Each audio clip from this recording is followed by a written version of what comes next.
બહુ સાચું કહું છું ભગવાનના ભક્તો, ભલે અમેરિકામાં તમે ડોલર કમાવા આવ્યા, જરૂર ડોલર કમાજો, પણ પરિવાર ઉપર ખૂબ ધ્યાન આપજો, પરિવાર માટે સમય કાઢશો. રોજ ન કાઢી શકો તો કમસે કમ 8 દિવસે એક ફેર તો જરૂર કાઢશો.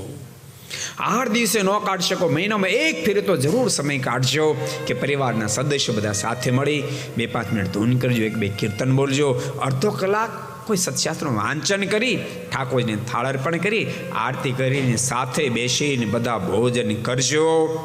તો ભૂલતા નહીં, તો તમને પ્રાપ્ત થયેલી સંપત્તિ પર તમારા માટે સુખરૂપ સાબિત થશે. અને જો આમાં તમે થાપ ખાશો તો સંપત્તિ આવશે પણ સંતતિ હાથમાંથી હાલી જશે. સંપત્તિ આવશે પણ સંતતિ ચાલી જશે. માટે ખૂબ ખટકો રાખજો, એ ભલામણ કરું છું. अरे सूरत को पसंद आया हो तो लाइक करें और शेयर करना मत भूलिए.